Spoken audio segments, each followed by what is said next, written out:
Seperti Yunus selama 3 hari 3 malam di dalam perut ikan, begitu juga sang anak manusia selama 3 hari 3 malam berada di rahim bumi.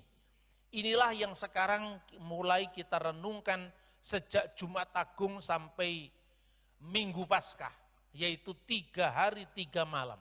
Nah, saudara-saudara yang terkasih dalam Tuhan, ungkapan 3 hari 3 malam ini pun di kalangan kita sendiri, orang-orang Kristiani, kemudian juga menimbulkan batu sandungan. Karena bagaimana mungkin kalau Yesus itu wafat pada Jumat Agung, kok disebut 3 hari 3 malam, padahal Minggu pagi dia sudah bangkit dari antara orang mati. Maka tidak mungkin kalau itu memenuhi waktu 3 hari 3 malam dalam pengertian 3 kali 24 jam. Nah, saudara-saudara, ini harus saya tekankan, ini cara pikir orang modern dalam memahami kitab suci. Ungkapan dalam bahasa Aram, yaitu telata yaumin witlata lailawan. Telata yaumin itu artinya telata, itu yang artinya 3. Yaumin 3 hari, witlata lailawan dan 3 malam, itu maknanya bukan 3 kali 24 jam. Jadi saya bisa memberi contoh misalnya latar belakang perjanjian lama. Kita bisa membuka kitab 1 Samuel pasal 30 ayat 12 sampai dengan ayat 13 yang demikian. Dan memberikan kepadanya sepotong kue ara dan 2 buah kue kismis. Dan setelah dimakannya ia segar kembali sebab ia tidak makan dan minum selama 3 hari 3 malam. Tidak makan dan tidak minum selama 3 hari 3 malam. Lalu kemudian bertanyalah Daud kepadanya, budak siapakah engkau dan dari manakah engkau? Jawabnya, aku ini seorang pemuda Mesir, budak kepunyaan seorang Amalek. Tuanku meninggalkan aku karena 3 hari yang lalu aku jatuh sakit.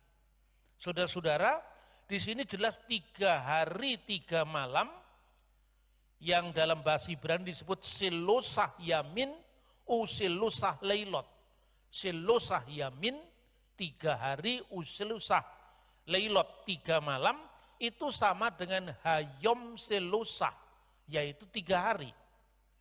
Jadi kalau orang menuntut bahwa Yesus harus memenuhi angka modern 3 kali 24 jam, maka kemudian ada sekarang ini gereja-gereja yang tidak memahami latar belakang perhitungan jam dan waktu Yahudi kuno, itu kemudian menghitung kalau gitu Yesus tidak wafat pada hari Jumat Agung, tetapi wafatnya pada hari Rabu.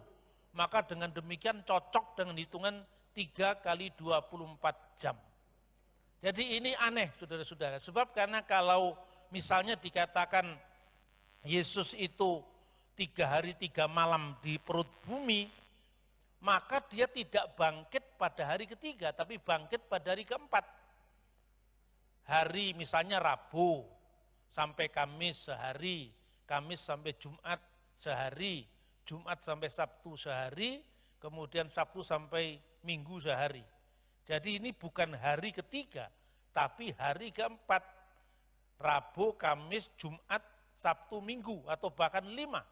Dan ini malah tidak cocok dengan hitung-hitungan kuno menurut cara pandang budaya orang Yahudi, seperti misalnya yang disebut di dalam traktat-traktat dalam kitab Talmud atau tradisi lisan Yahudi.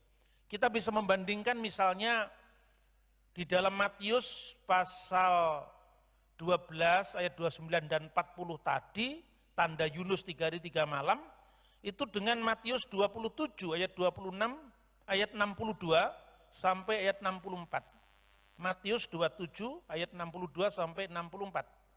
Keesokan harinya, yaitu sesudah hari persiapan, datanglah imam-imam kepala dan orang-orang Farisi bersama-sama menghadap Pilatus.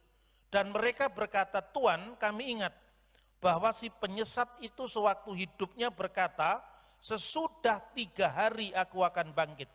Karena itu perintahkanlah untuk menjaga kubur itu sampai hari yang ketiga. Jikalau tidak, murid-muridnya mungkin datang untuk mencuri dia. Lalu mengatakan kepada rakyat, ia telah bangkit di antara orang mati sehingga penyesatan yang terakhir akan lebih buruk daripada yang pertama. Jadi di dalam ayat ini disebutkan bahwa apa yang disebut pada hari ketiga itu sama, sampai hari ketiga itu sama dengan ungkapan setelah 3 hari. Jadi dengan demikian, kalau hitungannya 3 kali 24 jam, maka tidak mungkin dikatakan pada hari ketiga. Pada hari ketiga itu ya hitungan 3 hari. Hari Jumat hari pertama, kedua hari Sabtu hari kedua, dan ketiga hari Minggu hari ketiga. Maka inilah yang disebut 3 hari 3 malam, berapapun hitungan jam dan menitnya, itu dihitung sama dengan 1 hari 1 malam. Inilah cara perhitungan orang-orang Yahudi zaman dulu, bahkan saya sering dengan nada guyonan. Ini